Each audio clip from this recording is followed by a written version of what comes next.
Bom, bora começar então, senão a gente pode extravasar muito o nosso tempo.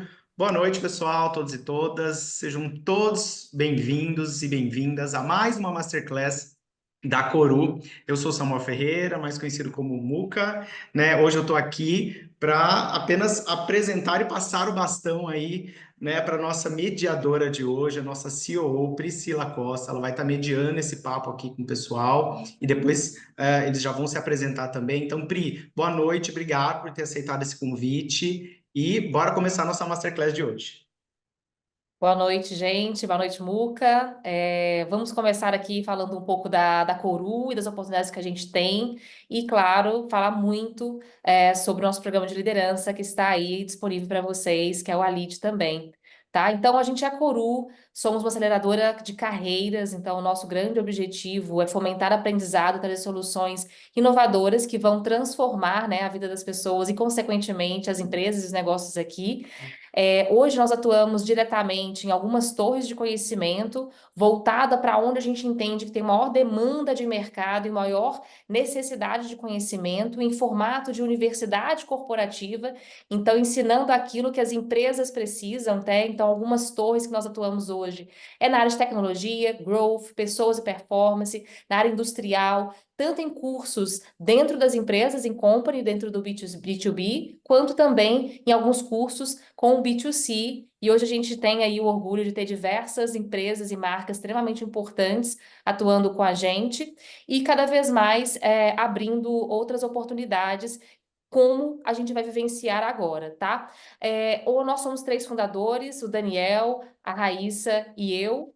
Estamos aí há mais de 3 anos liderando a Coru, e a gente tem hoje, né, oportunidade da gente abordar um dos temas que nós vamos trabalhar na nosso curso, que é o ALID, que é um curso de liderança, que nós estamos chamando aqui de momento de imersão e um evento, mas também é um momento de extremamente aprendizado e transformação, muito diferente do que o mercado vem fazendo. Então, ali a gente vai atuar com uma troca de experiências com um grupo de pessoas em que a gente confia muito, que vai trazer para vocês não só um conhecimento, mas também uma rede de network e experiência que eu tenho certeza que vocês ainda não vivenciaram nada parecido, né? Se fala muito de liderança no mercado, mas da forma como a gente está abordando e construindo, acredito que será diferenciado. Então, entre aqui, tem o link, fiquem à vontade, tem diversas informações importantes para vocês. E agora convido os nossos convidados a se apresentarem para a gente poder iniciar a falar sobre a agilidade na liderança, o quanto isso é importante hoje no mercado de trabalho como um todo. Daniel Campos, Rodrigo Figueiredo, fique à vontade para se apresentar. Vamos lá, vou começar por aqui, meio que ordem alfabética aqui, Rodrigão. Obrigado pelo convite. A gente tem já uma relação de um tempo com a Coru. Me apresentando, eu sou Daniel Campos, alguns me chamam de Dani, outros de Dan, então fiquem à vontade para a nossa interação hoje. Sou natural do interior de São Paulo, sou na cidade de Valinhos, tenho 43 anos, desses 43, 22 para 23 anos dedicado à área de gestão de pessoas. Sou formado em administração de empresas, depois fui buscar algumas especializações, alguns MBAs em negócios. Eu gosto bastante dessa ideia do RH conectado ao negócio, de fato. Tive algumas experiências profissionais, para citar três delas, as mais recentes. Unilever, eu trabalhei durante um tempo, depois eu fiquei 2 anos no Unilever, depois eu passei por um período aí de quase 9 anos no setor automobilístico, na Eaton, uma empresa de transformação e manufatura de automotivos, todos os componentes automotivos. Depois de lá, eu migrei para o setor de serviços e fiquei por 12 anos atuando em educação. Ali, todas essas passagens em recursos humanos, né? E depois de 12 anos de educação, por 2 anos eu operei, e aí eu tenho minha consultoria, que opera já há 3 anos, e mais recentemente nem tanto, né? Um ano eu já estou como o head de recursos humanos do Sem Parar. A gente chama Corpay. Corpay é o grupo americano, tem no Brasil a operação do Sem Parar, então é um nome muito conhecido, Sem Parar das tags, que a gente passa nos pedágios, nos combustíveis e por aí vai. Então eu trabalho ali como head de recursos humanos no Sem Parar. É um prazer estar aqui e espero que a gente tenha um bom papo aqui. Vamos lá, Rodrigo. Legal. O Dani, conheci ele há pouco tempo, mas a gente vem do interior também. A minha cidade não é Valinhos, mas é também pequenininha, que chama Ourinhos. Então, aqui estão as duas cidades no diminutivo. Eu sou natural de lá, depois mudei para São Paulo fazer faculdade, vim estudar engenharia. Né, sou engenheiro civil, trabalhei um tempo na construção civil quando estava fazendo estágio, mas depois, assim que me formei, entrei na Ambev. Né, e foi um privilégio. Eu brinco que eu entrei na Ambev ainda no século passado, literalmente, porque era 97, 98, ainda era Brahma. E foi um privilégio incrível passar, né, por toda a transformação da empresa, né? Eu costumo dizer que deu para... Eu fiquei 25 anos lá e eu brinco que eu não troquei de empresa, mas troquei de trabalho várias vezes, porque a empresa foi mudando, eu mudei de várias áreas, né? Trabalhei em vendas, financeiro, supply chain, né? Morei na Rússia por um tempo, depois na Bélgica, e minha última jornada na Ambev foi como o head responsável por toda a parte de suprimentos, né? Que a gente chama de procurement, e a parte de sustentabilidade ambiental, que a gente estava atuando junto com a cadeia dos nossos parceiros e fornecedores. E há 2 anos, eu também brinco que eu saí da Ambev, mas a Ambev não saiu de mim, porque eu fui trabalhar com a família Teles, que é um dos fundadores lá, dos antigos, né, visionários que fizeram a aquisição da empresa lá, naquele século passado, da família alemã, e transformou nessa grande empresa multinacional brasileira. Eu trabalho hoje no Family Office, né, com um viés tanto nos investimentos, nas empresas estratégicas, nos novos investimentos, quanto na parte de filantropia, né, que é onde eu também atuo lá como, né, conselheiro na filantropia, que ele investe bastante em educação de jovens de baixa renda. É um prazer estar aqui para falar de um tema que me ajudou bastante ao longo da minha carreira, e se fosse falar uma das coisas que eu aprendi que fizeram a diferença é essa questão de gente, né, que faz toda a diferença, independente do setor, do país. A gente pode falar um pouco disso aqui ao longo da nossa conversa. É um prazer. Excelente, excelente, muito obrigada. Não temos dúvidas, né, que ser líder é um grande desafio, né, liderar grandes times e com certeza vocês viveram experiências, né, extremamente significativas, transformadoras por onde passaram. E o objetivo inicial aqui é a gente ouvir um pouquinho de vocês, né, se vocês puderem compartilhar quais foram os principais momentos decisivos que vocês passaram, e o que vocês fizeram de diferente nesse formato que agregou valor e que vocês entendem como maiores desafios. Começa lá, Dan. Eu vou tentar contar uma fase da minha carreira aí para fazer uma conexão com a sua pergunta, Pri. Nos anos 2015 e 2016, eu fiquei 2 anos e fui expatriado e trabalhei nos Estados Unidos. Eu trabalhava por essa empresa americana, como eu disse, é uma empresa de educação, é uma empresa que adquiria universidades ao redor do mundo. Então, naquela ocasião, já tinha 45 países, mais de 1 milhão de estudantes, só que a empresa não era listada na Nasdaq ainda, não era listada em nenhum lugar. E aí tomaram a decisão em 2014 para 2015 de vamos nos preparar para o IPO. Então tinham 2 anos, eles deram 2 anos para a empresa se preparar globalmente para o IPO. E qual foi o ponto, né? 2 anos parece bastante tempo, mas para um processo dessa magnitude é muito complexo. Então, essa questão da liderança ágil, de tomar decisões, ser bastante assertivo, foi muito forte. E, no paralelo, a eficiência era o motriz da discussão. Porque imaginem só, né? Só para a gente entender, então, para o tamanho do desafio.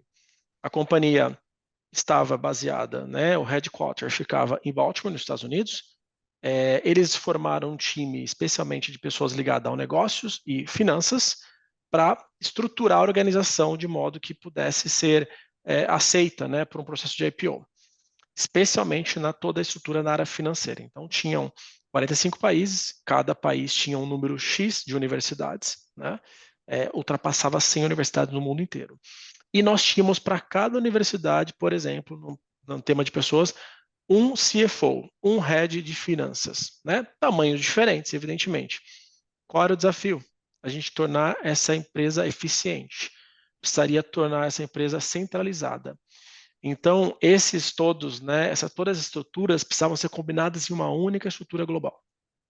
Então, um desafio que atravessou os oceanos, porque a gente teve que sair e viajar, Europa, Ásia, América Latina, para poder, né, resgatar e entender qual a estrutura que tinha cada uma dessas operações e esse novo desenho organizacional poder ser aplicado, né? Muito bem.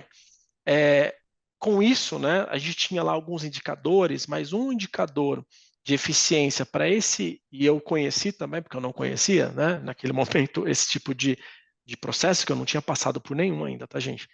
Era que o percentual de pessoas que está dentro da organização trabalhando para a área financeira tem um percentual de valor, né, que essa área comparado à receita.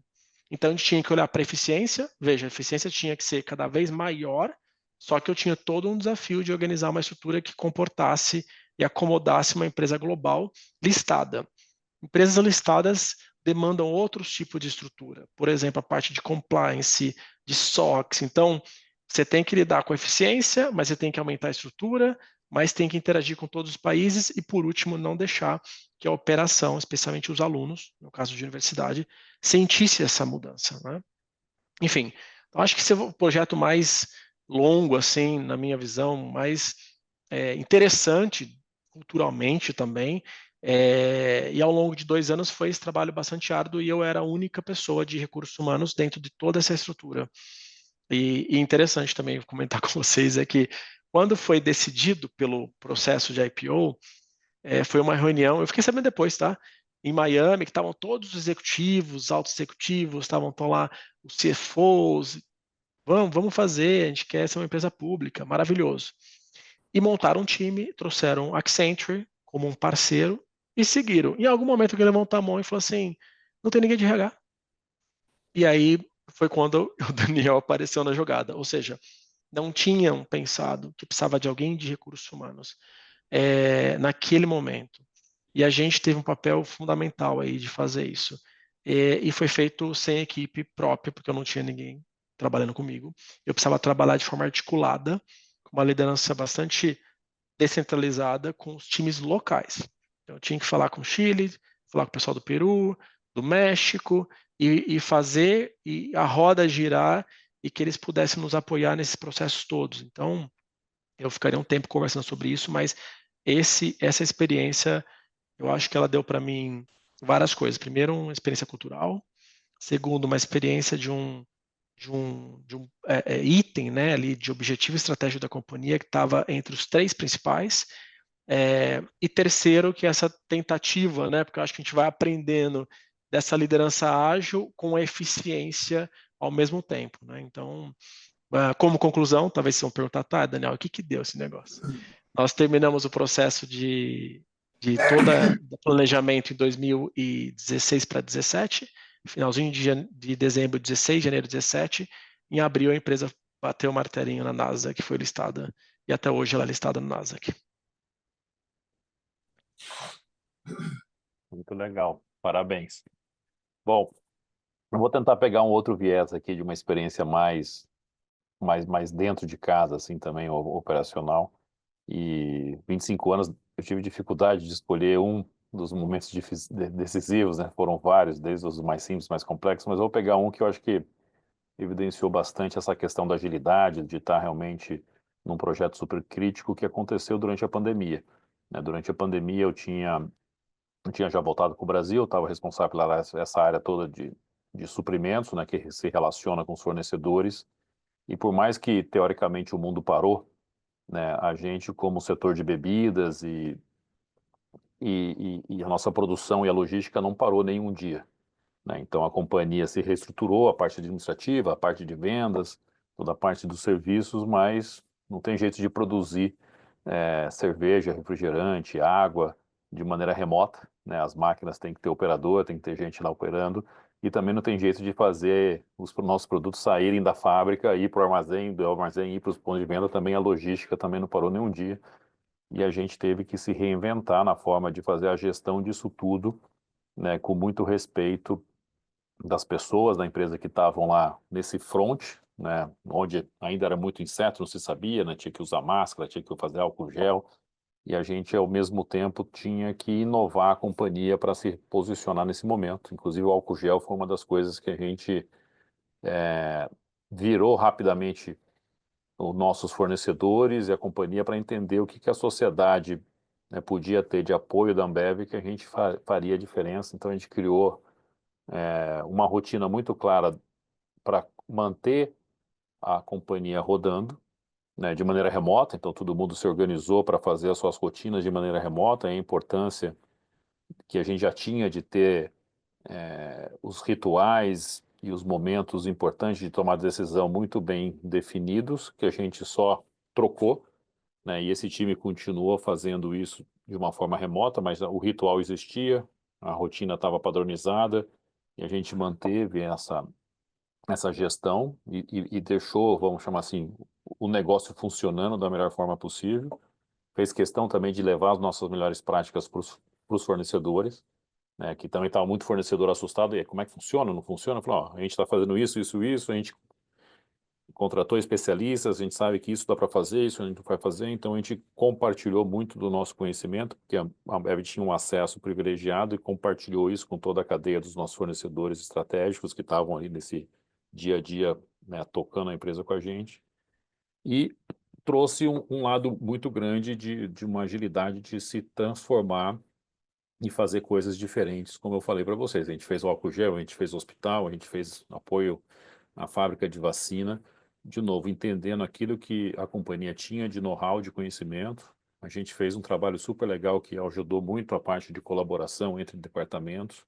Então, a gente criou vários squads na época para achar soluções para os problemas. Então, está faltando álcool gel. Bom, mas a gente tem álcool, mas não é álcool, né? O nosso álcool é diferente, mas a gente foi falar com os fornecedores que tinham álcool, mas a gente tinha a fábrica que produzia na garrafinha de refrigerante, naquelas caçulinha, então a gente fez o álcool gel dentro da garrafa de caçulinha, que a gente conseguiu, né, garantir que o fornecedor entregava, trocou a tampinha, que fosse uma tampinha dessa, com aquela tampinha que tem, né, um biquinho, e conseguiu de maneira rápida, né, transformar os nossos equipamentos para fazer álcool gel e fez a doação para os hospitais, que era o foco, né, de garantir o álcool gel em hospitais, porque tinha acabado um dos insumos.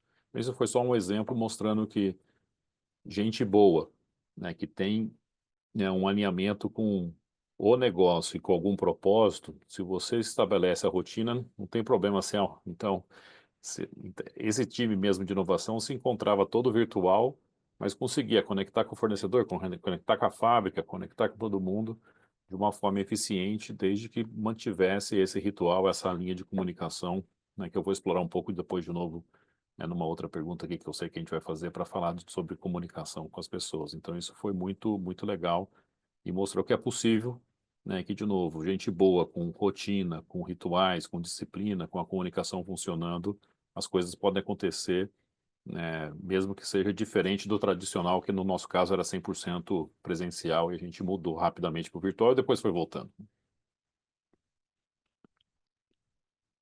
Muito bom. Eu me lembro disso como espectador, assim, eu lembro que tinha muito movimento, Rodrigo, nas empresas tentando usar o que pudesse para ajudar e apoiar, e a Ambev, essas garrafinhas ficaram famosas, assim, para a gente que estava do lado de cá, né? Né? De E só saiu fato, por causa da colaboração. A Ambev sozinha não ia conseguir fazer, maravilhoso. se os fornecedores não se adaptassem, não tivessem juntos, não Exato, funciona. exato, muito interessante.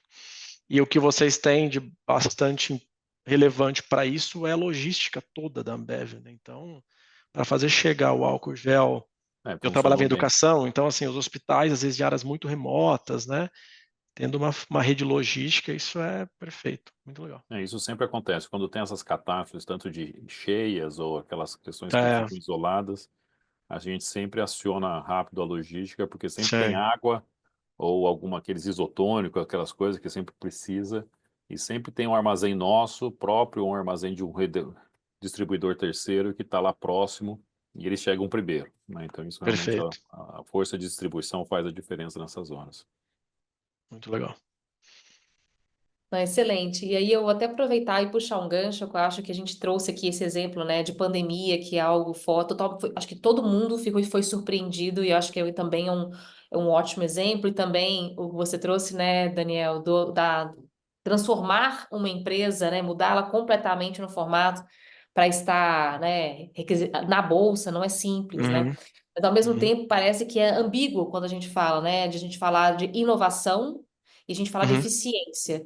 Mas os exemplos que vocês trouxeram eles já trazem para essa pauta, né? Do quanto que a gente muitas vezes quando a gente tem que ser criativo, a gente também trabalha com muita eficiência. Então, uma coisa não necessariamente está isolada, né? Não é porque é uma empresa grande que ela está sempre olhando eficiência e ela não vai inovar. Pelo contrário, muitas vezes, buscando eficiência que você inova também, né? Então, como que a Uhum. gente explora isso e traz exemplos, situações para os líderes de como que eles se organizam e conseguem priorizar essas agendas para olhar para as duas coisas? Como que você também inova com eficiência, sem desequilibrar, né? Não necessariamente toda inovação tem que ter um grande investimento, né? Muitas vezes é uma oportunidade. Eu vou nessa linha do Rodrigo da pandemia, porque eu acho que todo mundo vai lembrar onde estava e o que estava fazendo nesse período da pandemia. Alguns talvez com tristeza, porque tiveram perdas e graças a Deus a minha família não aconteceu. Mas outros, vamos falar do ponto de vista profissional, onde estavam, né?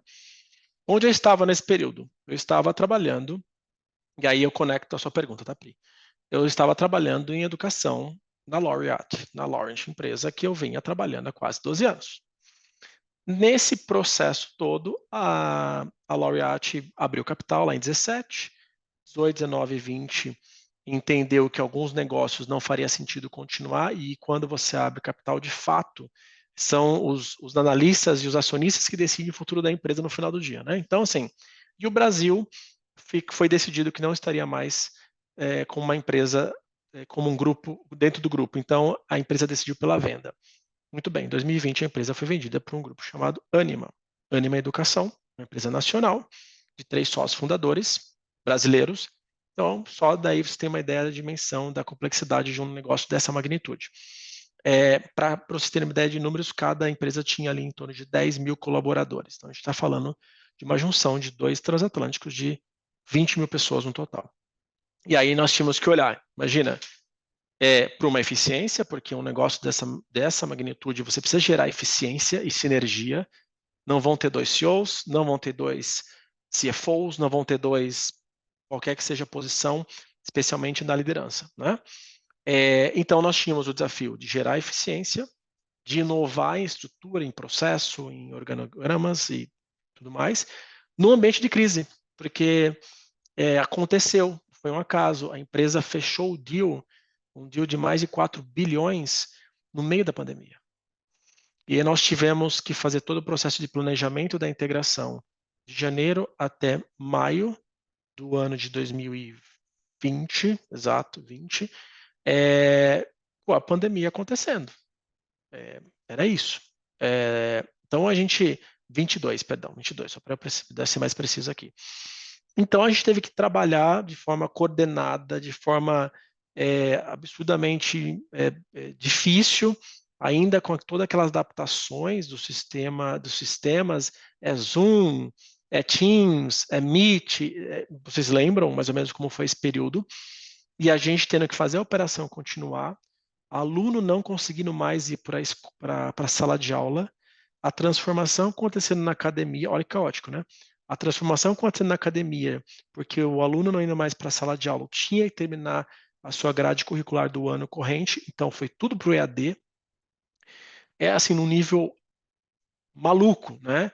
E a gente ali, com tudo isso acontecendo, adaptação da pandemia e um deal de 4 bilhões de reais acontecendo no meio do caminho, né? Então, eu acho que ali, Pri, é onde foi testado realmente assim a nossa resiliência, né? E como a gente ia conseguir fazer eficiência e inovação acontecer ao mesmo momento. E aí eu vou dar um exemplo de como isso aconteceu. Tá? Então vamos olhar para a parte de inovação especificamente. Quando a gente tem as duas empresas se conectando, a gente consegue olhar sinergias mais claras, né? Então, como eu disse aqui, você não vai ter 2 CEOs. Normalmente as empresas têm um CEO, né? Via de regra, um CEO. Então, essas sinergias são mais claras. Mas quando a gente olha para a inovação, o que a gente conseguiu fazer? Dentro da área acadêmica especialmente, existiam pessoas super relevantes, professores altamente gabaritados, para dar uma disciplina X, tá? X. E aí a gente sempre olhava para os currículos de cada uma das universidades, os professores estavam lá disponíveis e por aí vai. Quando a gente passou a olhar, peraí, se eu tenho a Priscila, que ela é expert na disciplina ambidestria, organizacional. E ela está lá no Nordeste, operando dentro de uma universidade chamada Universidade de Potiguar, em Natal. Eu trabalhei lá também, depois eu conto um pouco da experiência. Por que eu não posso, nesse momento, ter a Priscila dando aula para todas as nossas universidades ao redor do Brasil? E aí começou o processo de inovação, né? Como que a gente consegue inovar também nesse aspecto? E a gente sabia que isso também gerava eficiência. Eu tenho a Priscila dando aula simultânea para pessoas de todos os lugares do país, né? De fato, acho que a pandemia até ajudou muito a educação nesse aspecto do ensino à distância, como a gente está aqui agora, porque as empresas foram muito ágeis em fazer adaptação e não tinha como parar, né, o processo. Enfim, então a gente tinha aí, nesse caso, Pri, 3 elementos. O negócio fechado para que gerasse também eficiência. A gente tinha que trabalhar com a eficiência, ainda assim adicionando uma inovação ou inovações e uma crise sanitária de uma complexidade que eu não tinha vivido antes na minha vida, ao mesmo tempo.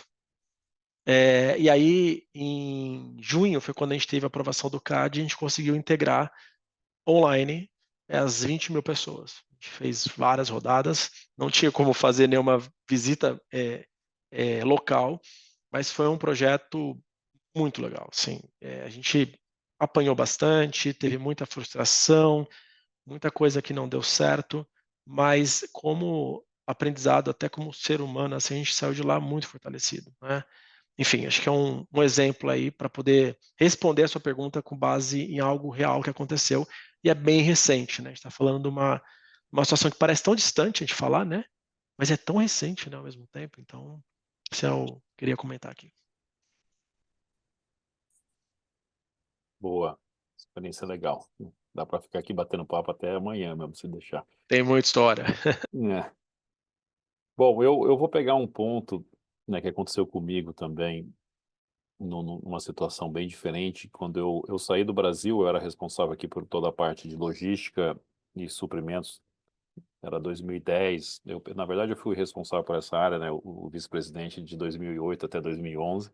E era um momento que o Brasil crescia, a gente estava expandindo, era um viés estratégico de crescimento. Então, tinha que construir fábrica, tinha que aumentar a distribuição, a gente estava, né, lançando novos produtos de um jeito assim como da saudade, né, na época que o Brasil funcionava. Acho que naquela época o Brasil até foi capa da Economist, que tinha um Cristo taking off, assim, que estava subindo. Depois de alguns anos mostrou ele caindo. Depois disso, ultimamente a gente está com dificuldade de ter um período bom como aquele. E eu tive a minha primeira experiência internacional quando, inclusive, eu estava querendo ter essa experiência. E tem que tomar cuidado com o que você pede, né? Me mandaram para a Rússia, não foi exatamente o que eu pedi, mas hoje eu considero que foi uma experiência única e super especial quando eu fui para a Rússia. E chegando lá, num lugar totalmente diferente, eu não levei ninguém comigo, eu sempre fui muito eu vou sozinho, vou entender primeiro quem está lá, e se precisar eu tenho que contratar. Não. Tinha gente que fala, não, eu topo ser expatriado se eu levar 2, 3 comigo, né? Eu topei ir para a Rússia, né, na época com a família que me deu todo o apoio. Mas chegando lá, o mercado russo estava num cenário totalmente distinto do que eu tinha no Brasil, né? Estava sofrendo muita restrição, aumento de imposto, e o negócio estava desacelerando rapidamente, inclusive perdendo muito volume. E a gente estava com a rentabilidade ruim, com fábricas ociosas, e eu tomei um susto, né, porque era totalmente diferente. A minha primeira experiência internacional falou, peraí, eu vou ter que me reinventar aqui. E, de novo, foi super desafiador, porque a estratégia era totalmente diferente, era uma estratégia de muita eficiência, né, e fazer uma inovação que a gente chamava de Smart Innovation, né? Então tinha que lançar produtos que fossem mais baratos, né? Geralmente a gente lança um produto que tem uma garrafa toda cheia de frescura, toda diferente, mais cara, né, com mais rótulo, com mais cores, e lá a gente teve que fazer inovações deixando o negócio mais barato.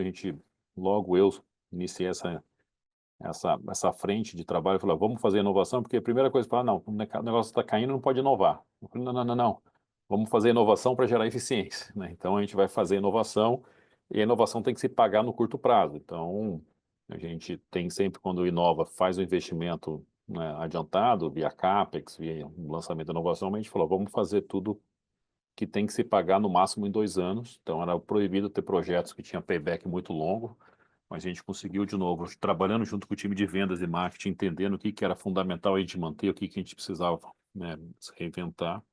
E, de novo, com gente boa, rotina, né, uma comunicação muito clara com a turma, e esse trabalho colaborativo, no caso lá entre as áreas, a gente foi adaptando o negócio, né, não dava para lutar contra a questão da taxa e a mudança de restrições que o governo russo estava colocando para cervejarias, né, e é interessante que cá entre nós, Rússia é Rússia, né, eles estavam fazendo isso para beneficiar a indústria do álcool, do hard liquor, né, da vodka, etc., que era uma indústria nacional, contra a indústria de cerveja, que era uma indústria, né, onde as empresas eram internacionais. Tinha gente, o pessoal da Dinamarca, com a Carlsberg, e tinha o pessoal da Turquia também, que sofreu bastante, né, muito num protecionismo bem à la Putin. Mas a gente conseguiu, o volume caiu basicamente pela metade, depois de, acho que foram 5 anos que o volume caiu, depois estabilizou. Eu lembro que eu tive um desafio gigante a gente fechou 5 operações, né, em fábricas. Também tinha que, de novo, manter a empresa rodando, inovando, né, que a gente fez essas inovações que reduziam o custo, aumentavam a eficiência de um jeito rápido, né, porque precisava pagar logo, e fechando operações, mas a rentabilidade também dobrou, né? Então o volume caiu, mas a rentabilidade dobrou, né? A gente ficou com um negócio menor, mas mais rentável do que era antes. E isso foi super legal, né? Essa transformação em basicamente 2 anos que a gente conseguiu fazer tudo isso. Não, excelente. E aí, a gente falando disso, né? Acho que não tem como a gente não relembrar de momentos em que, na crise, realmente que se inova e não necessariamente só buscando eficiência. Muitas vezes você pode criar novos produtos, reinventar negócios. E tem empresas que realmente é neste momento que é uma virada enorme, né? Acho que a pandemia deixou marcas que não queremos lembrar, né? De questão de saúde, mas ao mesmo tempo, em outros momentos de grande transformação, é onde a gente se reinventa e nunca mais volta ao ponto em que parou com esse olhar de inovar, de ter muitas vezes novos produtos, novos serviços, com oportunidade, né? Não só buscando apenas eficiência. Então, acho que os exemplos de vocês extremamente ricos. E aí, indo também, seguindo nessa linha, né, de quando a gente trabalha com time, nessas mudanças, nessas formações, a gente, quando fala de agilidade, é muito difícil você não falar de autonomia, né? Então, tem que dar autonomia às pessoas para que elas tomem decisões de forma rápida, mas também que elas consigam ter, né, capacidade, sentir seguros para tomar decisões e tomar decisões de formas cada vez mais acertadas. Isso não é simples, né? Ainda mais a gente trabalhando hoje em formato ainda, muitas empresas voltando ao presencial, mas sempre mantendo algum ponto de contato ainda híbrido entre as equipes, outras formas de interação neste formato, e a gente ainda com uma rotatividade muito grande, um perfil das pessoas mudando a forma de relacionar com o trabalho. Então, assim, muitos desafios chegando. Como que vocês entendem, assim, dentro do que vocês já vivenciaram, como dicas e formas de tratar neste ambiente para a gente conseguir trazendo um alinhamento, um entendimento da estratégia, permeando toda a organização com esses novas variáveis aqui dentro? Boa pergunta. E difícil de responder. É, exato, exato. Eu estava aqui tentando anotar para ver como que a gente pode ajudar a responder assim, né? É, eu acho que assim, vou focar na parte de autonomia, né? Pri, vou tentar também sempre me basear em alguma experiência que eu vivi. Acho que assim a gente tenta estratificar um pouquinho. Eu tive a curiosidade, um momento da minha vida ali, uns 40 anos, assim, eu fiquei um pouco naquela crise, assim, falei, meu Deus do céu, o que vai ser nos meus próximos 40 anos, né? E aí eu consegui parar um tempinho para me movimentar um pouco mais em relação a estudo, assim, eu nunca parei, mas deu vontade de fazer algo diferente. Aí peguei minha mala, tal, e fui lá no Vale do Silício, eu fiquei lá uma semana fazendo uma imersão. Eu não queria ir lá tirar foto lá com as plaquinhas, que eu acho que é legal também, mas eu queria realmente me aprofundar um pouco mais. Só que antes de ir, eu li um livro que chama A Regra é Não Ter Regras, do Reed, que é o founder aí, o fundador da Netflix, né? Porque eu acho a história da Netflix maravilhosa, né? Eu acho que é uma história de realmente de transformação, de você ter um negócio que é um aluguel de DVDs que eram feitos via correio, né? E hoje a Netflix, ela virou aquela coisa, né? É uma marca de proporções absurdas, assim. Virou uma empresa gigantesca do streaming, né? Enfim, aquilo me chamou a atenção. E aí eu fui lá. Então a gente teve lá a imersão e tal. E aí eu tentei, gente, você não tem ideia, de buscar em alguém que eu pudesse entrar na Netflix e conversar com alguém particular. Eu não queria pegar o grupo da escola que eu estava e todo mundo lá, eu queria uma pessoa. E consegui ter um acesso a uma pessoa. E aí eu consegui ficar lá dentro da Netflix, passei lá uma manhã inteira. Muito bem. E essa pessoa me atendeu. E aí eu tinha lido o livro antes, né? Eu fui lá quase que um investigador, assim. Eu falei, vou fazer todas as perguntas que estão nesse livro aqui. E aí ele me recebeu, foi muito educado. Ele é o head de toda a parte da engenharia dos streamings. Então, basicamente, ele nem trabalha com mega nem com terabyte, ele trabalha com um nível acima do terabyte, que eu não sei aqui, não sou técnico, mas é um nível absurdo. E aí a gente passou um tempo lá, a gente foi andando pelas salas, tal, é um local gigantesco, tem 7 restaurantes diferentes, então, hoje eu quero comer comida japonesa, vai lá, come. Hoje eu quero comer comida mexicana, restaurante gigantesco, lugar maravilhoso, lindo, bem parecido com aquilo que a gente vê realmente nos filmes. Muito bem. E aí eu perguntei para ele de autonomia. Eu falei para ele, veja só, no livro se fala muito que os colaboradores da Netflix têm muita autonomia, né? E a Netflix se tornou o que se tornou. E o Reed, né, que é o fundador, ele prega muito isso, que chama basicamente liberdade com responsabilidade, o lema lá. Sim, liberdade com responsabilidade. Ponto. Aí fiz a pergunta lá. A gente tem todo mundo aqui que trabalha em algum lugar, ou já trabalhou, conhece alguém, enfim, que tem aqueles processos de reembolso, né? Você vai lá e faz um consumo e reembolsa. No livro fala que não é todo mundo que tem que comprovar. Eu falei, não é possível, gente, que não tem. Aí eu chamei ele e falei assim, como que é isso? Ele falou assim, não, Daniel, a gente não tem. A gente acredita que as pessoas vão fazer um bom uso da política e a gente não fica olhando, não olha. Existe somente um grupo de 10%, você pode cair meio na malha fina, entendeu? 10% das pessoas podem cair na malha fina e ter que justificar. Beleza. Nisso, ele contando, vou falar autonomia, meu foco está na autonomia ainda, tá, Pri? E Rodrigo. Ele contando que um dia, um colaborador dele, um dos engenheiros que cuida dessa área toda, por ter liberdade, autonomia, ele falou assim, tô indo trabalhar uma semana no México, minha família tá lá, minha mãe vai fazer aniversário, eu vou ficar lá. Ele falou, cara, vai, bora, tranquilo, desde que você entregue, tá tudo bem, né? De novo, liberdade com responsabilidade. Eu acho que tem uma coerência muito boa do que eu vi lá. Aí ele voltou, esse rapaz, e eles conversaram e a vida continuou, só que ele caiu na malha fina. Eu tô usando malha fina, gente, não existe esse nome lá, tá? Mas só pra gente falar assim, ele caiu nos 10%.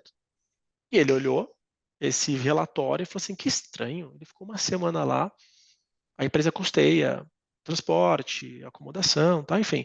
Só que a média de hotel lá no México, sei lá, um hotel super bom é $200. E ele gastou, numa conta só, ele gastou quase $5.000. E não tinha uma explicação. Ele falou, não bate. Aí ele chamou o cara, sei lá, Rodrigo, falou, Rodrigo, me conta aí. Ele não saiu já dizendo que a pessoa foi uma pessoa antiética ou que usou errado os recursos. Ele só perguntou, ele falou, me conta um pouquinho, teve um lançamento aqui na sua conta, $5.000, não está fazendo sentido, a conta não fecha, caiu na malha fina, me explica.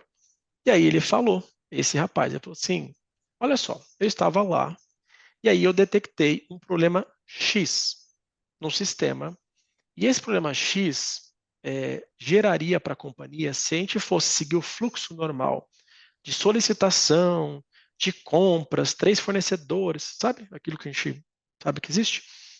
Demoraria em torno de 5 dias para a gente conseguir fixar o problema, resolver o problema. E para cada dia perdido, a Netflix perderia em torno de $5 milhões. Ele gastou $5.000, 4 ou 5, não me lembro exatamente, vamos colocar $5 mil. E ele evitou 5 vezes 5, ele evitou mais de 25 milhões de prejuízo para a Netflix. Então, é isso. Acho que autonomia é evidente que isso aqui é um caso muito específico, né? A gente tem situações no dia a dia, mas se a gente lida, como o Rodrigo comentou, com uma equipe de alta performance, com pessoas que têm background e que a gente precisa confiar. Né? Se eu escolher alguém para o meu time, eu preciso confiar nessa pessoa. Né? Desde que não me prove o contrário, eu preciso confiar. E aí eu consegui, de fato, entender assim, o que é uma empresa que pratica, né, walk the talk, né, liberdade com responsabilidade. E a autonomia está dentro disso. Eu não consigo ter liberdade se eu não tenho autonomia. Eu não consigo ter autonomia se eu não tenho liberdade. As coisas não se conversam, né? Enfim, então é uma história maravilhosa. Então eu consegui fazer um double check de outras coisas do livro, das férias, tal. Eu contaria para vocês outras coisas aqui, mas falando especificamente de autonomia, de vocês pensar rápido, ajustar o mindset e ser, entre aspas, também aqui falando da eficiência, né? Foi muito rápido, muito eficiente. Foi muito legal ter essa experiência de ouvir essa história. História excelente mesmo, Dani. E lembrei da minha mãe, que sempre falava lá para os filhos, eu repito isso com meus filhos também, que a liberdade vem com responsabilidade, né? Se você perde a Total. confiança, a vida vai ficar bem mais difícil, porque para conquistar a confiança depois é muito mais demorado. Isso vale na Exato. nossa casa, né, com os nossos pais, nossos filhos, né, de ganhar essa liberdade baseada na confiança e perder ela também quando você pisa na bola e perde essa confiança. E funciona da mesma forma nas empresas. Acho que pegando esse gancho aí, eu concordo, né, com o Dan, eu vou de novo falar um pouco das minhas experiências, né, até na Ambev a gente copiando um pouco essa provocação da Netflix mesmo, que alguém lá, não fui eu, tinha lido o livro, etc., a gente fez a mesma coisa, né, e parou de pedir na época também todos os comprovantes de viagem, etc., deu um cartão de crédito para todo mundo, e como a gente está no Brasil, tem muita gente de níveis diferentes, a gente deu o cartão de crédito e falou, ó, a gente vai fazer auditoria eletrônica dos gastos Tá. do cartão de crédito, né? E infelizmente a gente pegou alguém que estava gastando do jeito errado, não foi com os exemplos, né, tão legais da Netflix, né, que também teve, né, eu acho que teve exemplos positivos lá de pessoas quando faz a coisa e tem que ser de um jeito responsável, até porque numa empresa normal, você fica comprando as coisas no cartão de crédito e depois não consegue fazer o accounting direito e vai dar um É. problema de passivo fiscal depois, né? Uhum. Não é tão simples assim, né? Mas tem coisas que funcionam de novo, vem sempre com a responsabilidade. E eu queria pegar esse gancho, né, desse trabalho que a gente tem hoje, né, dinâmico, remoto, etc., que aumenta o papel do líder, né? Então, se um Uhum. líder quer realmente dar autonomia, essa autonomia vem com uma responsabilidade maior desse líder de entender até onde vai essa autonomia, né, como é que ele apoia, né, os liderados, né, como é que você define, né, aquilo que as pessoas podem e devem fazer com essa liberdade e que você é corresponsável. Eu lembro que várias vezes aconteceu, não, o funcionário X fez isso. Eu falei, peraí, mas quem é o gerente do funcionário X? Né, por que o funcionário X fez isso? Né, como é que é o gestor dessa pessoa? Né, porque a responsabilidade sempre vem do líder. Uhum. E eu acho que isso é fundamental num trabalho onde as pessoas estão remotas, e isso aumenta a responsabilidade do líder. Eu acho que é muito mais difícil ser um líder de uma equipe remota do que ser líder de uma equipe que está presencial. E eu vivi isso muito na pele quando eu estava sempre numa liderança presencial. Eu fui gerente de fábrica, eu fui gerente corporativo, né, que eu estava lá fisicamente com as pessoas, e quando eu tive a primeira posição de uma diretoria regional, que eu morava em Brasília, eu tinha fábricas esparramadas por toda a região centro-oeste e norte do Brasil, eram 8 fábricas. E eu falei, putz, e agora? Eu ficava em Brasília, viajava, mas e os outros dias que eu não estava viajando, eu tinha que fazer uma gestão remota das pessoas e não tinha esse negócio de Zoom, não tinha nada disso, era no telefone mesmo, no e-mail.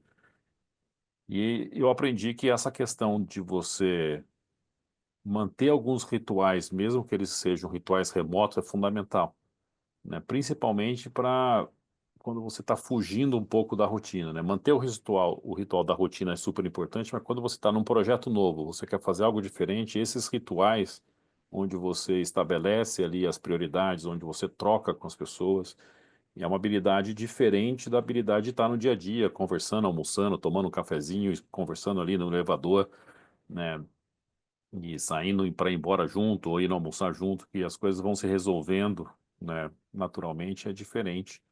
Então, acho que não achem, né, que liderar remoto é mais fácil, eu acho que é mais difícil.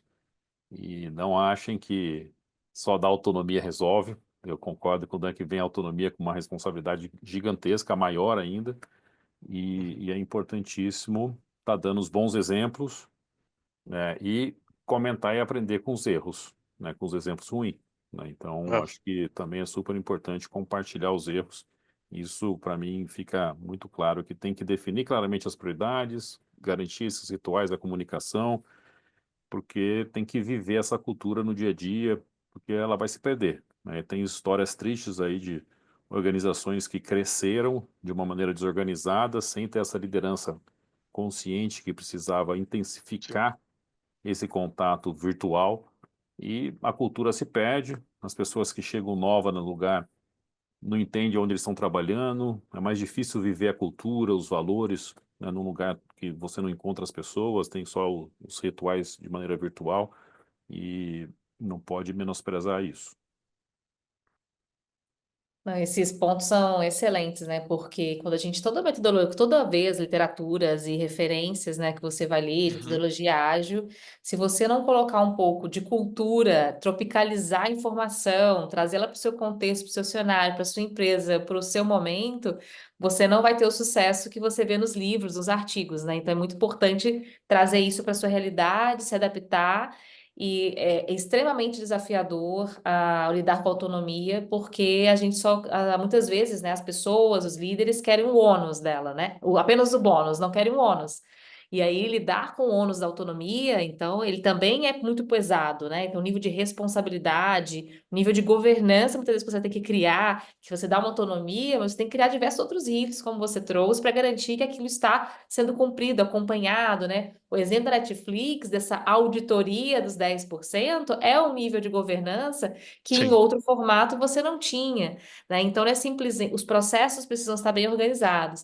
Então, a agilidade não é solto, né? Acho que muitas vezes, quando, em alguns momentos, as pessoas testaram modelos ágeis em que estava tudo muito solto, é tudo livre, é liberdade.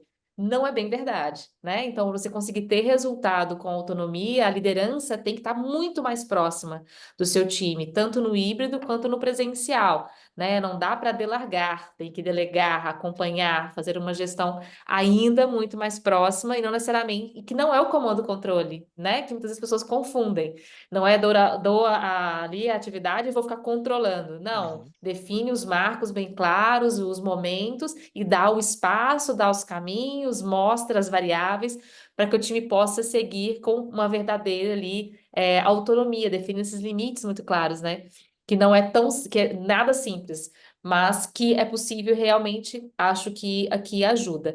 E hoje a gente vê, né, que a gente tem aí diversas ferramentas, tecnologias, inteligências que vêm nos ajudando nesse dinamismo da organização, mas que trazem ainda mais desafios para o líder, né, de como lidar com todas essas ferramentas no seu dia a dia e que são mudanças inevitáveis, vieram para ficar, muitas tecnologias para nos ajudar, mas muitas delas também podem dificultar o dia a dia. Quando vocês olham para esta parte, o que vocês estão vivenciando, entendendo e vendo que é possível, qual caminho vocês estão vendo como melhor para utilizar dessas novas dinâmicas, das inteligências artificiais, para ajudar na liderança com esse olhar de agilidade?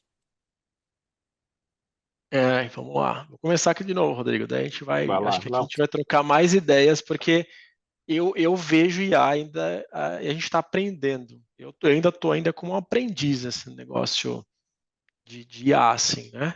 Eu mesmo já uso em alguns momentos, pois eu não lembro ainda que, às vezes, as pessoas nativas, talvez, de tecnologia usam mais. Eu ainda uso menos, mas eu estou testando e uso em alguns momentos. Mas está falando de autonomia, né? E eu lembro que uma das discussões que nós tivemos lá foi em 22 que eu fui lá, tá? Finalzinho de 22, fazem 2 anos. É, a gente discutiu sobre os carros, os veículos autônomos. Então, veículo autônomo, veículos têm autonomia. Só que ele não tem liberdade. E todas as decisões do carro autônomo são programadas. A direção que ele vai tomar, o que ele vai fazer, são decisões programadas. Então, é um carro autônomo, porque não tem uma pessoa operando, mas ele é totalmente programado. Então, ele tem todo um caminho, né? Tem todo um ritual, talvez ali a analogia do Rodrigo, né? Que ele falou. E existia uma discussão lá, ética, e ainda existe a discussão ética. E aí a gente foi para um fórum lá e colocaram, olha, essa aqui, ó, você está com o seu carro autônomo, a gente está aqui fazendo a configuração do carro, e aconteceu no momento que o carro autônomo estava operando ali numa das ruas, atravessou um cachorro e atravessou ao mesmo tempo uma senhora. E você tinha que escolher qual dos dois o carro ia atropelar. Que era uma situação que não tinha como fugir, tá, gente? Só para ter uma ideia, né? Então, assim, a gente falou muito sobre isso. E, para minha surpresa, algumas pessoas optaram por cachorro. E aí a gente via, grupo, fala por que vocês falaram cachorro? Ah, porque a pessoa velha já está no final da vida, né? E eu adoro o cachorro, eu tenho um pet em casa, é meu filho. E os outros lá, imagina, o ser humano em primeiro lugar, o cachorro é irracional, né? Então, é muito difícil, por isso que alguém colocou aqui, né? Acho que foi a Cláudia, talvez, que, se ver seu nome foi Cláudia, que a autonomia é complicado. Então, eu voltei a esse ponto, Pri, para falar sobre isso. Você falou de tal, inteligência artificial tal. Então, da minha experiência da inteligência artificial, nesse exemplo do veículo automotivo, é que ainda precisa de muita gente para pensar em que decisão vai ser tomada. Eu acho que é difícil o IA responder uma questão ética. Ele vai talvez responder pela lógica, pelas referências, mas como responde uma questão ética? Como responde uma questão de bom senso? O que é bom senso para um robô? Alguém vai ter que programar o bom senso para ele. Ponto. E tem que ser um ser humano. Não dá para ser um cachorro. Então, assim, eu acho que a gente tem uma discussão ainda acerca do IA. Eu sou super, assim, favorável. Eu acho que não existe discussões de que a gente tenha que impedir a tecnologia de avançar. Essa é uma questão, assim, eu tive um gestor que falava assim, Daniel, é água ladeira abaixo, cara. Não volta mais. A gente não vai conseguir voltar, né? Mas o pêndulo vai sempre para um lado, depois ele vai chegar ali no meio do caminho. Então, eu vejo o IA dessa forma hoje. Acho que a gente está, talvez, em alguns locais até extremo demais, né? Tentando usar o IA. E eu acho que a gente precisa só equilibrar, né? Que parte de um processo o IA pode ser usado e que parte do processo uma pessoa, um grupo de pessoas precisam entrar. Eu acho que é um caminho. Eu vou dar um exemplo que eu já usei o IA na prática. Bem no comecinho, assim, do uso, da gente buscar ali, eu estava desenhando o plano estratégico da área de recursos humanos, e a gente não é muito bom em escrever, assim, meu time não é muito bom em escrever. Sabia ideia, daí a gente colocou tudo lá a ideia, e o IA deu várias opções de escrita dos OKRs, foi maravilhoso, assim, ajudou muito, gente, assim, reduziu muito nosso tempo. A gente gastou mais energia pensando no que era para ser feito do que como escrever. É um exemplo, né, de um uso de IA. Mas extrapolando na questão dessa relação do IA com o fator humano, a gente tem que ir para esse caminho. Então, eu acho que umas discussões que já estão acontecendo, outras ainda que não aconteceram, quais são os limites do uso do IA, né, em que situação eu posso não utilizar. E por último, aqui para não me estender, Pri, eu gosto de falar dessas coisas mais atuais assim. Eu conversei com a C-Level lá, a CHRO do Nubank. Eu conheço ela há um tempo já, a gente já palestrou junto. E eu falei, o que vocês estão utilizando o IA em que local? No RH, porque eles têm coisas legais assim acontecendo lá. E estavam testando o uso do IA para avaliação de performance, avaliação de desempenho. E apanhando, tá, gente? Mas apanhando mesmo, assim, porque eles não conseguiram ainda chegar num estado onde o IA vai ser realmente usado para a parte mais core da avaliação. A parte core vai continuar sendo feita pelo gestor. O IA vai dar alguns caminhos. Então, um exemplo claro que ela falou assim, por exemplo, ao invés do gestor gastar ali, investir 30 minutos para escrever um feedback, ele pode colocar ali palavras-chave desse feedback para a pessoa e o IA vai dar um texto para ele poder dar o feedback de forma mais estruturada. Maravilhoso. Mas vejam, quem deu input para isso, porque existe do outro lado uma pessoa que você precisa conhecer, como o Rodrigo falou, precisa interagir, seja no remoto ou no presencial, não dá para deixar o IA fazer sozinho. Né? Então, eu sou um aprendiz, eu não sou especialista no IA, eu sou um aprendiz, eu sou usuário do IA, mas eu como, sei lá, talvez uma pessoa mais voltada para a área de gente e estou aprendendo, eu penso que a gente vai precisar sempre olhar com esse viés onde o IA vai ajudar e onde a gente precisa manter o fator humano como agente aí de uma decisão, por exemplo. Enfim, um pouco disso, um pouco da história do veículo autônomo, um pouco da história do Nubank, um pouco da minha história em relação ao IA também. Deixa eu começar pegando esse gancho da AI, depois a gente volta para a parte mais desse mundo, né, novo aí, etc., de como que eu vejo essas dificuldades de estar uma liderança nesse mundo muito mais dinâmico, muito mais rápido, com muito mais informação. Mas a AI, para mim, é uma coisa que me fascina. Eu sempre fui um cara que gostava de tecnologia, né? E estava implementando novos sistemas, tentando automatizar e fazia, até talvez com a formação de engenharia, né, sistemas mais complexos, né, que não era inteligência artificial, mas é o início ali de uma programação mais de redes neurais, de coisas né, machine learning, etc., que veio um pouco antes da inteligência artificial. Estava sempre envolvido nos projetos com muita informação, muito dado. E o que, para mim, está muito claro nesse momento, que é uma transformação tecnológica igual outras que aconteceram, né? Aconteceram várias delas ao longo da nossa história, né? Se for pensar bem, teve a revolução da agrícola, né, das máquinas, depois teve a revolução industrial, depois teve também a questão dos computadores, né? O pessoal mais antigo aqui, não sei quantos anos tem, mas lembra, na época que não tinha, né, computador e fazia um monte de coisa via fax ou via telefone. Então, essas coisas todas foram, ao longo da nossa vida, gerando eficiência. E agora a inteligência artificial também vai gerar eficiência. Mas um dos melhores livros que eu li sobre isso, eu já li vários, eu vou citar dois aqui que eu acho que, para quem gosta do tema, vale a pena entender. E um deles é de um cara do MIT que chama, até estava pegando o nome certinho, Ethan Mollick, ele chama Co-Intelligence. E basicamente ele fala toda a teoria dele que as pessoas não precisam se preocupar muito com a máquina roubar o nosso emprego, o emprego de alguém que vai acabar. Mas as pessoas precisam se preocupar com as pessoas que vão usar a inteligência artificial. Então você não vai perder o seu emprego para a inteligência artificial, vai perder o seu emprego para alguém que sabe usar a inteligência artificial bem melhor que você. Assim como o Dan deu o exemplo dele lá, que o trabalho ficou mais eficiente, mais rápido.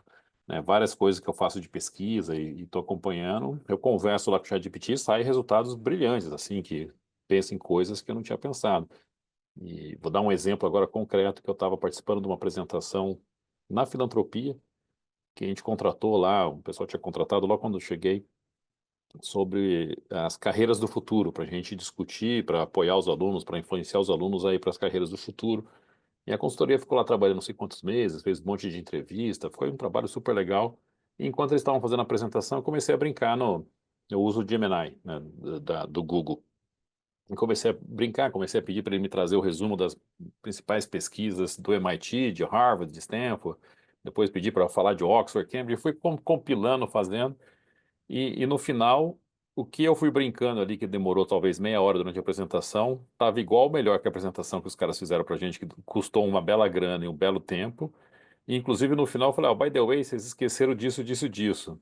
Ah, é verdade, esquecemos. Não foi eu que lembrei, né? Que estava no meu chat GPT aqui, que ficou melhor que a apresentação deles, porque eles tinham esquecido do negócio. Então, de novo, eu acho que a interação do ser humano, né, inteligente, que sabe fazer o famoso prompting, né, de fazer as perguntas certo, interagir, que vai, ser desafiador e vai deixar a gente muito mais eficiente. Então, esse livro eu recomendo fortemente, é um livro fácil de ler, né, para leigos, assim, que não é muito de programa. Eu comecei a ler os outros ali que eu falei, não, isso aqui não é para mim, não, não dá para entender. Começa a ficar muito abstrato. Mas o que eu queria falar para vocês é que, assim, não é para a gente se assustar, né? De novo, tem essa questão também na educação, né, que eu estou pegando esse tema que eu estou mais atual. Não pode usar inteligência artificial no colégio, não sei o quê. Eu falava, "Bom, é a mesma coisa, no passado também não podia usar calculadora na escola, não podia, sabe, hoje não podia usar computador, né? Hoje todo mundo usa e tudo bem, sabe? Inteligência artificial é meio parecido, né? Tem jeito de fugir, porque não pode usar na escola, mas no trabalho todo mundo vai usar. Então como é que você não vai ensinar as crianças, os adolescentes a usar isso aí que o mundo está usando? Né? Vai ficar na idade da pedra. Claro que tem que ensinar a raciocinar, etc. Não dá para ficar de um jeito errado, e tudo isso dá para fazer do jeito certo. Mas o que eu queria dizer é que isso tudo vem de novo, dessa questão de estar o líder, né, voltando para nosso tema aqui, entendendo como é que isso, né, se adapta no objetivo daquele negócio. Pode ser, de novo, uma instituição filantrópica, como eu estou falando aí de educação, quanto numa área de educação, aí numa empresa tradicional, no governo. Né, o governo brasileiro tem um negócio que funciona muito bem, esse negócio do GovBR, né? Esse negócio do gov.br é uma coisa nova, que deve ter, sei lá, uns 5, 6 anos, não sei muito mais que isso, e tá tudo lá dentro, funciona, e trava, e não sei o quê, e tem toda uma questão de segurança da informação, e tá vendo? O Brasil que funciona, né? Dá para fazer É. funcionar, e uma tecnologia aí que, se não é, deve ser uma das melhores do mundo. Mas tem outros lugares, por exemplo, na educação, o sistema de informação é precárimo, sabe? As escolas não têm informação de presença dos alunos, sabe? Então, e É. assim vai, né? Bem básico, né? Mas a tecnologia provavelmente é que vai ajudar a resolver isso mais rápido. Mas o que eu queria dizer é que o líder, ele não pode nunca deixar de ser curioso, né? Nesse mundo que está tão ágil, se o líder não é curioso e não está a fim de estar sempre aprendendo, estudando, reciclando, estudar antigamente precisava ir lá na faculdade. Hoje em dia você É. faz curso online, você vê os cursos por aí, vê TED Talks, ou lê livros e acessa uma informação de um jeito muito mais fácil. Tem que saber fazer essa curadoria aí para também não se perder em tanta coisa. Uhum. Mas essa curiosidade, essa vontade de estar sempre aprendendo é fundamental. E, de novo, não adianta nada você aprender e ficar com você só, né? Se é líder por si só, entende que tem um time, né? E precisa se comunicar. Então, essa habilidade de comunicação também pode ser desenvolvida com a AI. O Dan deu mais um exemplo, né? Talvez a pessoa não sabe muito bem como se expressar ali, mas ele pode pedir Sim, para a AI para ajudar a desenvolver aquela ideia e falar de um jeito mais coloquial, um jeito mais formal, um jeito em inglês, em russo, em sim. português, sabe? Isso tudo está muito mais fácil hoje em dia, mas essa habilidade da comunicação, principalmente para difundir às vezes aquilo que ele aprendeu, aquilo que ele está sendo curioso e está aprendendo, está fazendo as suas reflexões com o seu time, com os seus pares, essa questão então é fundamental, né, de ser humano também, né, de saber se comunicar, de saber interagir usando, de novo, a inteligência artificial que seja, a tecnologia em seu benefício, né, de uma forma que gere valor. Também várias vezes eu vejo lá o pessoal falando, ah, vamos usar. Para quê? Uhum. Para ser bonito? Tá bom, tá, mas vamos ficar consciente que não pode custar mais caro, tem que gerar algum benefício, né? Várias vezes chegavam as pessoas lá na época que eu estava na Ambev, que eu já saí faz 2 anos, não, tem um negócio aqui que veio formar, não sei o quê, vai fazer um monte de coisa legal. Eu falei, ah, tá. E qual o benefício? Não sei, vai ser mais fácil, não é? Mais fácil, sabe? Mas vai custar mais caro, mas onde vai melhorar, sabe? Então, Uhum. esse benefício que a gente não pode esquecer, né, que tem que trazer um benefício concreto para aquela instituição, para aquela empresa, sabe? Não adianta também a gente fazer tecnologia só porque é bonito, né? Porque é legal, porque fala que está usando AI, né? Um monte de gente está falando que está usando AI e está usando nada, né? Está usando talvez um sisteminha básico ali, um chatbot bem precário. Mas eu acho que isso é sempre importante, que se tem liderança e tem alguma coisa, algum objetivo tem. Pode não ser até o lucro, pode ser um benefício de impacto social, um impacto Sim. ambiental, mas a tecnologia, tudo tem que gerar algum ganho, algum benefício, né? E às vezes não é tão simples.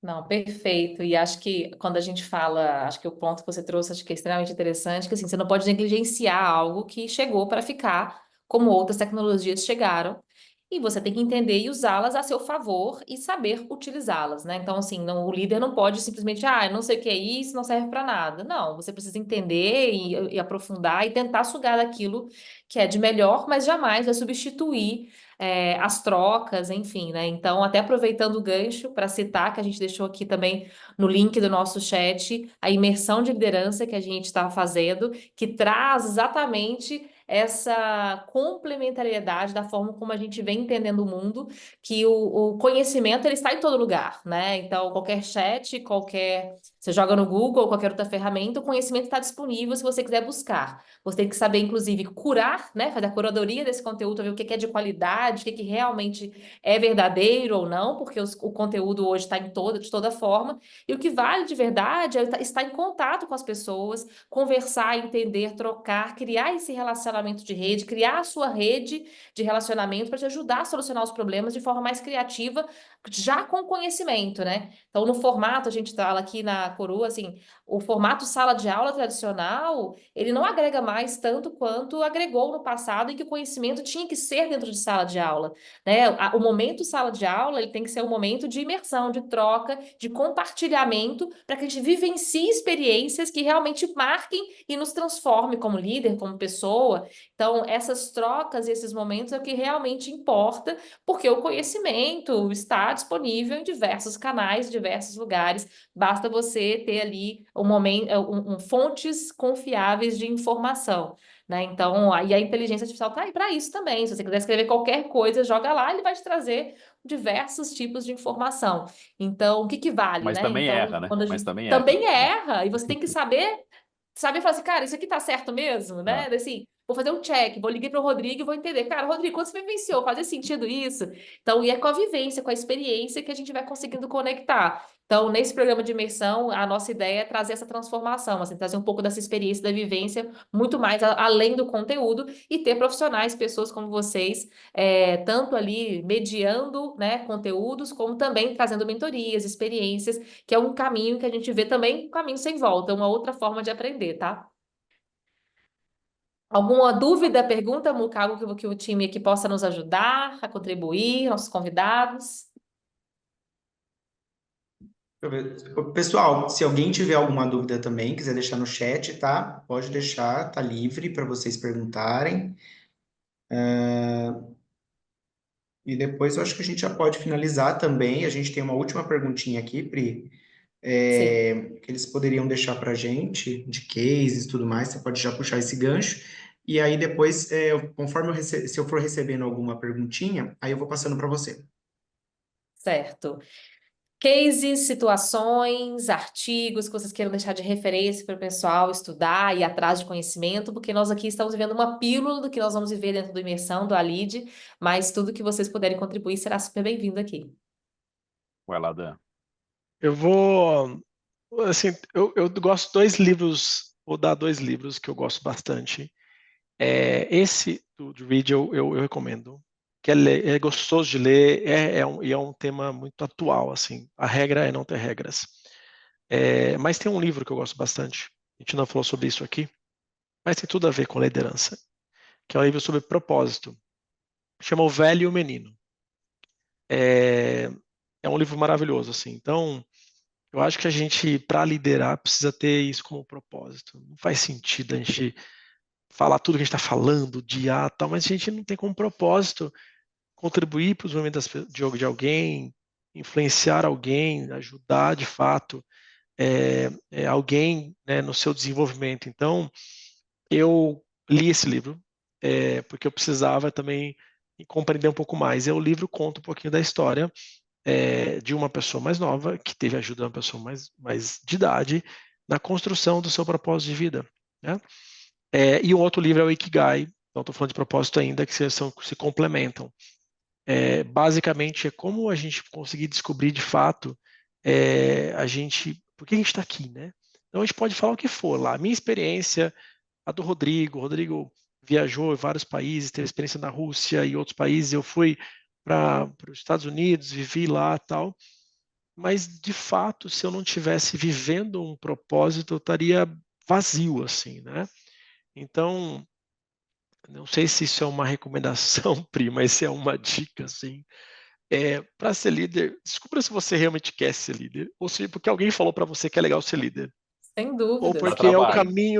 é um caminho de carreira óbvio. Não é óbvio, gente. Tem muita coisa para fazer nesse mundo hoje que não é necessariamente liderança, né?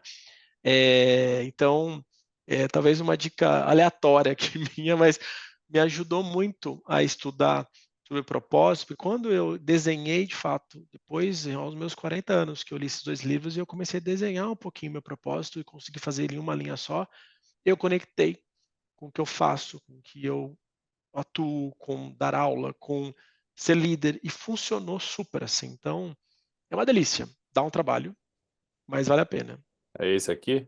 Não, O não Velho e o tá. Menino, fantástico. É esse livro Essa aí. bicicleta aqui mesmo. Isso, é muito gostoso de ler, é um livro agradável, assim. Não é um livro de business, é um livro de gente, de propósito, de falar sobre o que me faz. Se alguém me perguntar, né, para terminar assim a minha fala, aquele elevator pitch, né? Se alguém parar no elevador e te perguntar, por que você existe? Por que você está nesse mundo? E você não conseguir responder, talvez você ainda vai falar assim, né, tal. E eu fiz várias mentorias e eu comecei a usar esse livro e essa estratégia, né? Eu sempre pergunto nas mentorias, por que você existe? Para que você está nesse mundo? Aí vem respostas assim: ah, porque eu quero o melhor para meu filho. Ah, eu existo para ser mãe. Eu existo para ser um bom pai. Aí eu falei, tá, mas o filho vai crescer, ele vai viver sozinho, e aí quando ele não precisar mais de você, né, assim, todo dia, você vai continuar vivendo esse propósito, né? Então, isso é um objetivo de vida, né? Você ter um filho, você educar um filho é um objetivo. Você quer um seu filho bem educado, tal, tal, tal. Mas propósito é muito mais profundo. Então, resumo, Pri, para não me alongar, eu recomendo essas 3 leituras.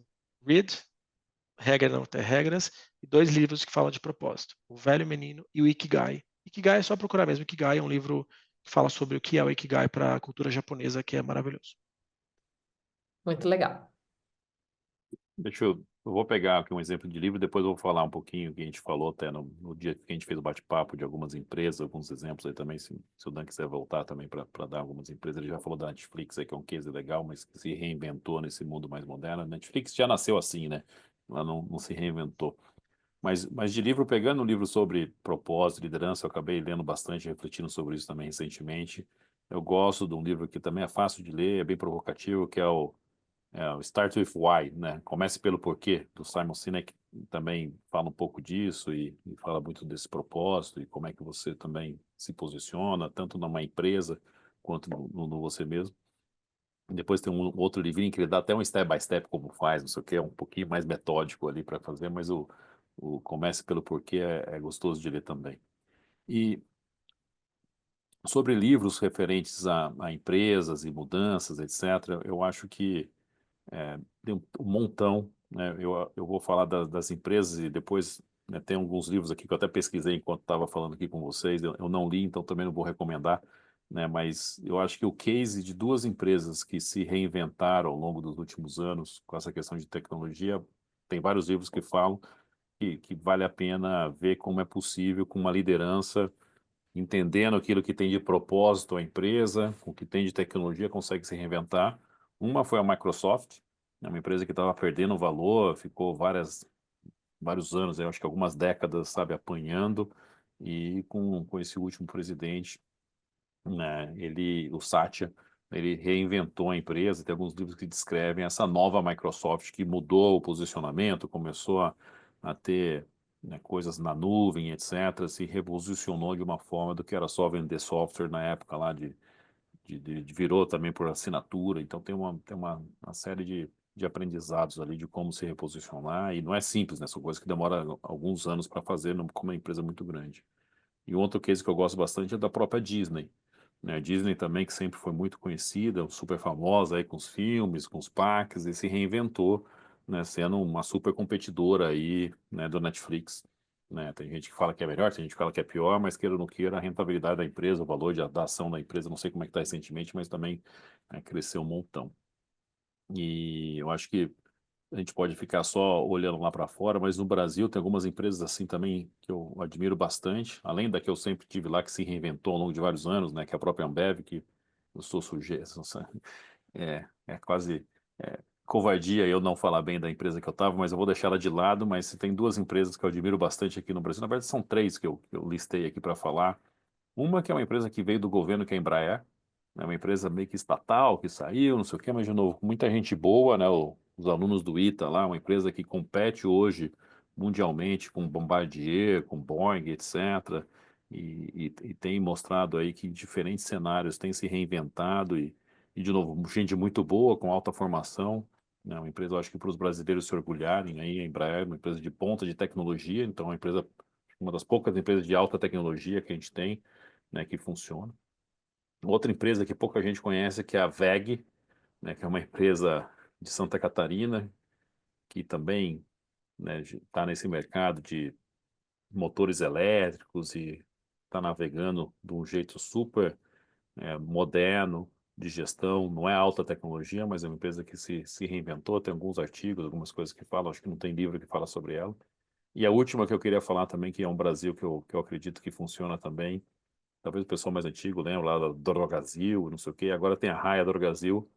E eu comecei a Uhum. conhecer mais a empresa porque fiz algumas conversas com a turma, depois ajudei, tinha conhecido o centro de distribuição deles, o que eles se modernizaram na gestão, na logística, com tecnologia das farmácias, com a forma deles fazer na parte de pedidos. Hoje, né, é um negócio assim que eles usaram tecnologia ao favor deles, com essa questão também que o Dan falou que a Ambev tem, que é essa questão das farmácias, tem muito também da distribuição, e isso também é uma empresa que a gente, brasileiros aqui, pode se orgulhar que são empresas que funcionam, que têm talvez uma origem familiar, né, mas que, de novo, com gente boa, com propósito, né, podem mostrar que é possível gerar valor e ter sucesso aqui no Brasil, assim como a empresa que o Dan falou aí também, que tem muito sucesso, ou como a Ambev lá que eu trabalhei. Então, isso dá para fazer. Tem que acreditar e tem que trabalhar, né, porque as coisas não caem do céu.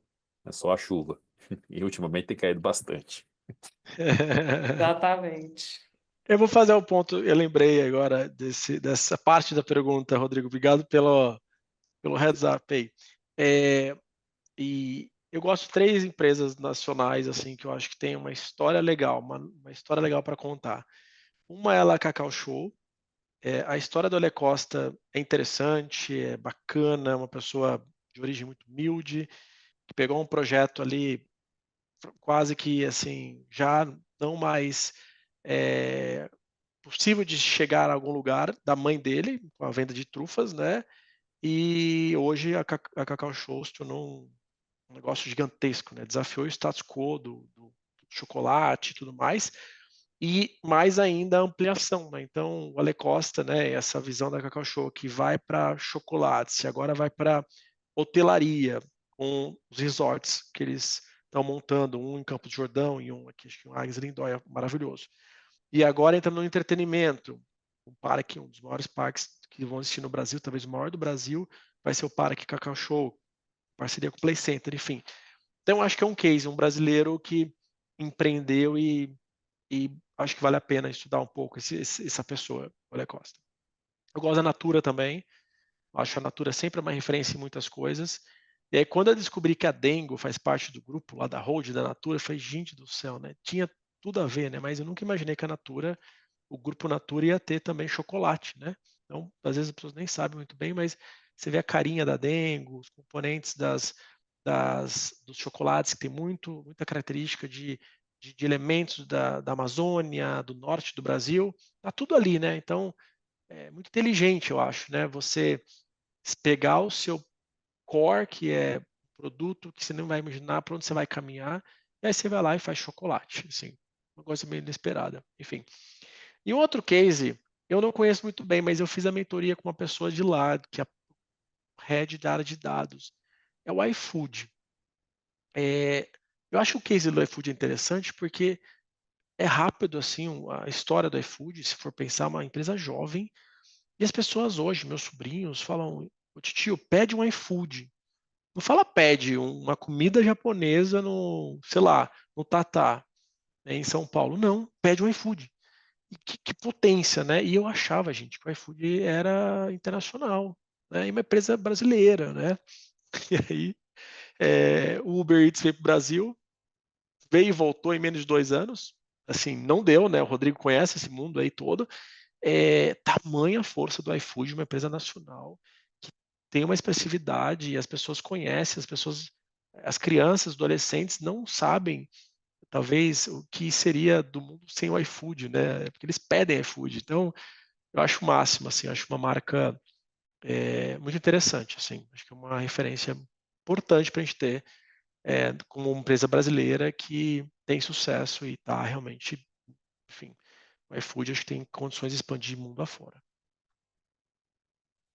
Gosto também delas. O Boticário é legal também, competidor forte da Natura, que em alguns aspectos é mais forte que a Natura, vale também. É verdade, é Acho que verdade. um E é dos um grupo fundadores da também. Boticário lançou um livro agora, não sei como é que chama, mas ele tem um livro, eu não li ainda, Ah, mas me falaram que é um livro legal, um dos... Não, e eles estão fortíssimos no e-commerce também, se né? lançaram. É que eles não é abriram muito legal. capital, então tem menos informação que a Natura, que tem capital aberto. É Verdade. verdade. Muito Nosso bem, cliente lá pessoal. também. Estamos chegando no finzinho assim da nossa masterclass. Eu queria voltar a entrar aqui e agradecer. Dan, muito obrigado pelo seu tempo, muito obrigado por ter aceitado o convite. Rodrigo, Eu que obrigado pelo seu agradeço. tempo. Obrigado aí Obrigado por a ter aceito o vocês. convite. Pri, Novamente, muito obrigado e até uma próxima aí, quem sabe. Eu reforço aí um novo convite para você estar mediando um outro assunto. Pessoal que nos assistiu via LinkedIn, muito obrigado pelo tempo de vocês, por ter acompanhado a gente até o final. Pessoal que fez a inscrição, que estava aqui no Vipasso acompanhando via Zoom, obrigado aí. A gente vai soltar a live em breve para vocês, ela foi gravada, vai ser alguns recortes super importantes aí.